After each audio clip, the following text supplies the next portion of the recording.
오늘 말씀에 보면 이제 믿음으로 산 사람의 예가 아브라함과 그 이삭 라합이 있습니다. 이들은 단순히 선행, 착한 일을 해가지고 믿음의 사람이 되어진 게 아니라 믿음의 결단을 했던 인물입니다. 먼저 아브라함은 우리가 잘 알고 있듯이 창세기 말씀에 보면 하나님이 아브라함을 부르십니다. 그때 뭡니까? 본토 친척 아비의 집을 떠나서라고 합니다. 계산기 두드려보지 않고 잠시만요 하지 않고 뭡니까? 말씀에 순종하는 거예요. 내 앞날을 어떻게 되어질지도 모르고 그냥 말씀하시니까 따라서 갑니다. 또 하나 가가지고 어떤 일이 일어나냐? 하나님 100세에 자녀가 없었는데 하나님 100세 때 뭡니까? 다 늙어가지고 이삭을 주죠. 금이야 옥이야 키웠던 아들이었는데 자기 하나밖에 없는 아들을 불에 태워서 드리는 번제로 드리라고 했을 때 과연 아브라함은 어땠을까요? 또 한 명 기생 라합이 등장합니다. 기생 라합은 여리고 성에 있어서 술집 하는 사람이었어요. 근데 그때 이스라엘에서 두 명의 정탐꾼을 보내가지고 여리고 성을 한번 쭉 보고 갑니다. 그때 사람들이 그 정탐꾼이 왔다는 소식을 듣고 잡으러 왔는데 기생 라합이 그 두 명의 정탐꾼을 숨겨줍니다. 숨겨줘가지고 나중에는 그들이 돌아가가지고 기생 라합이 그의 가족들과 함께 구원을 받는 내용이 나오는데 보세요. 자기의 이익을 포기하고 그 정탐꾼들을 숨겨준 그 행위가 뭡니까? 어떻게 보면 자기의 모든 것들을 뭡니까? 일자리를 잃어버릴 수 있는 상황이에요. 순종할 때는 내 것 이것저것 재가지고 순종은 절대로 못합니다. 자, 몇 년 전에 한 여자 등산하는 분이 히말라야, 보통 등산하시는 분은 이제 막 히말라야를 최고로 생각하잖아요. 히말라야 산에 이제 막 어떻게 해가지고 봉우리 위에 올라가가지고 깃발을 딱 꽂고 내려오는 길에 사고가 나가지고 죽었다는 얘기를 들었어요. 몇 년 전에. 근데 보세요. 등산하시는 분들 보면 나름대로 신념이 되게 강해요.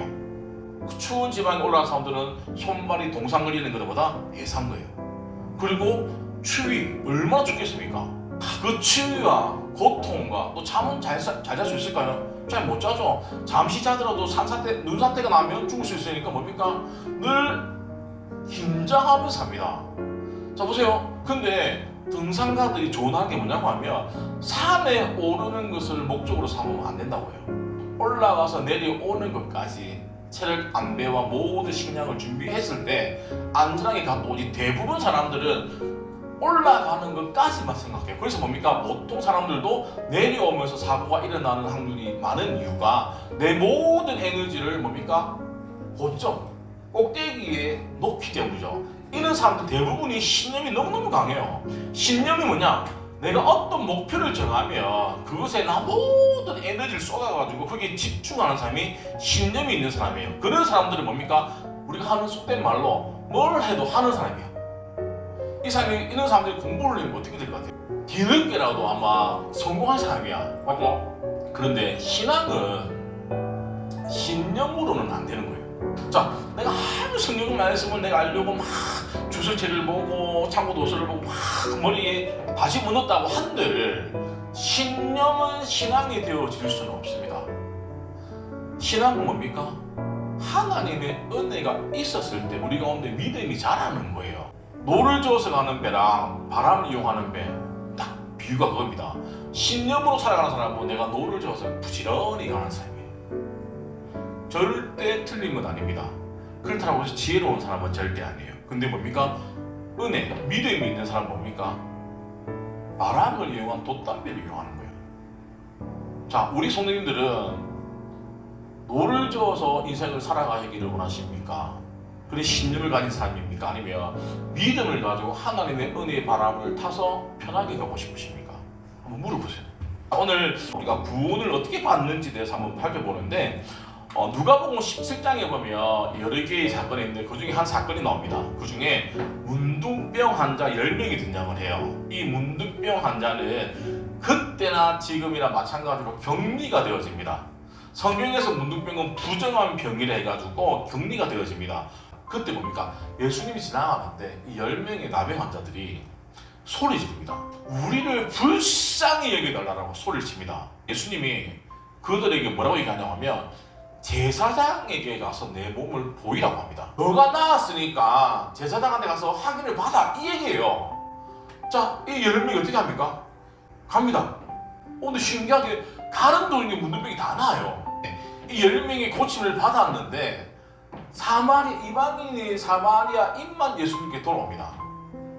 이게 누가복음 17장에 나와 있는 말씀이에요. 자 보세요. 이 10명의 나병 환자는 예수님 말씀드렸을 때 나병이 고침을 받았습니다. 이 기적은 단에서 딱 한 번뿐이에요.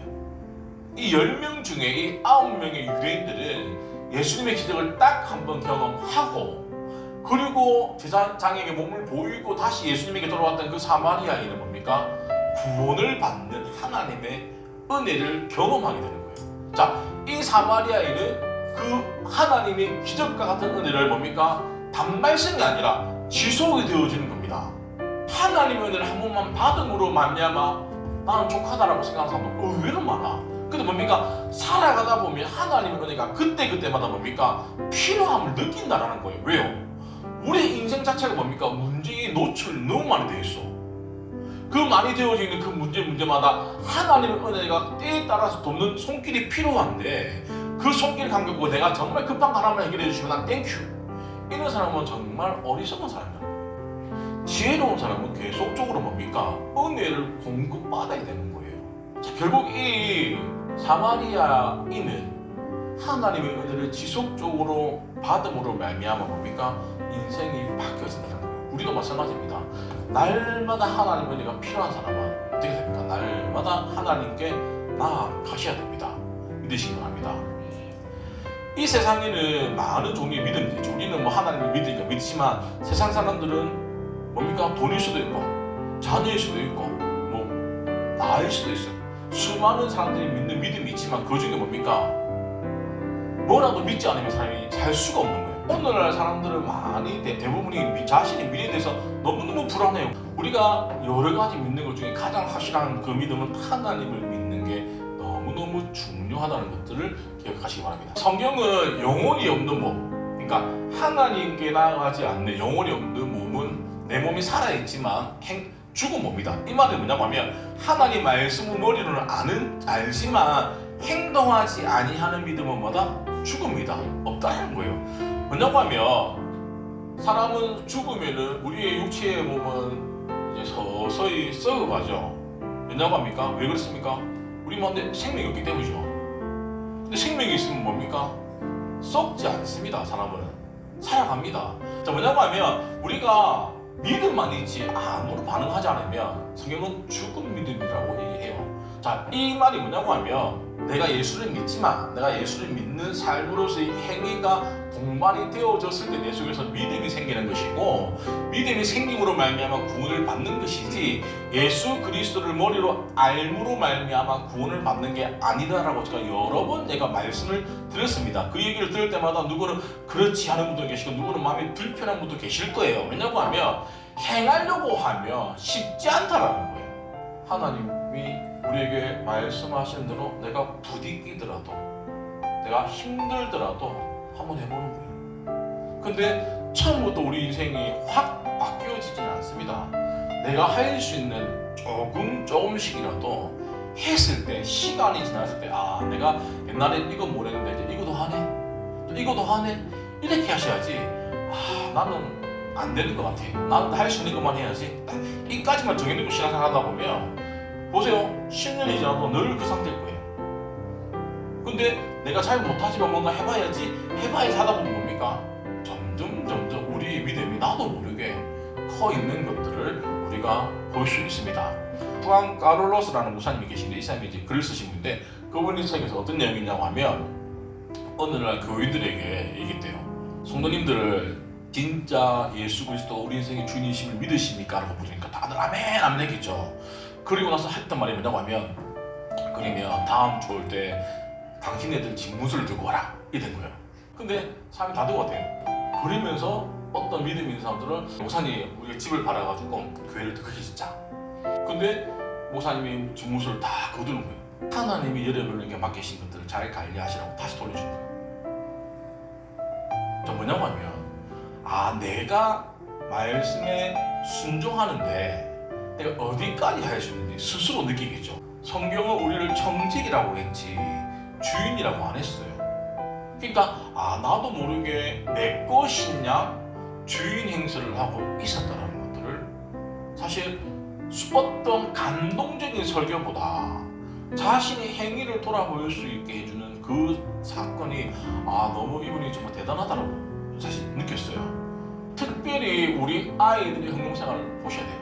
하나님께서 나에게 주신 거기 때문에 하나님의 것을 구별해서 드리는 그 마음을 하나님이 보신다는 거예요. 그래서 우리 아이들이 물질의 어려움 받지 않게 하기 위해서는 한 번씩 보셔야 됩니다. 엄마가 보기 때문에 하는 게 아니라 이게 습관화가 되어지면 나중에 큰 돈이 생겼을 때도 뭡니까? 하나님이 더 주시는 거예요. 보세요. 작은 것도 관리 못하는 사람한테 절대로 큰 돈을 안 줍니다. 하나님이. 특별히 우리가 나이가 들어서도 우리가 물질의 어려움 받지 않으려고 하면 구별하게 하나님 거와 내 거를 잘 가르쳐 주는 것이 너무너무 중요하다는 것들을 기억하시기 바랍니다. 야고보 시대 때는 사람이 이제 철학적으로 머리가 너무너무 발달했어요. 철학을 많이 하고 머리가 사고가 많은 사람들은 빨리 이해가 되어져 정리가 되어지는데 대신 늦는 게 뭐냐고 하면 반응이 늦어요. 그러니까 야고보 사도가 뭐라고 하냐면 행위가 없는 믿음은 보다 죽은 믿음이라고 단호하게 강력하게 짧게 얘기를 한다는 거예요. 내가 할 수 있는 거 없는 거와 관계없이 말씀에 순종했을 때 하나님이 또 다른 은혜를 우리에게 부어주심을 믿으시기 바랍니다.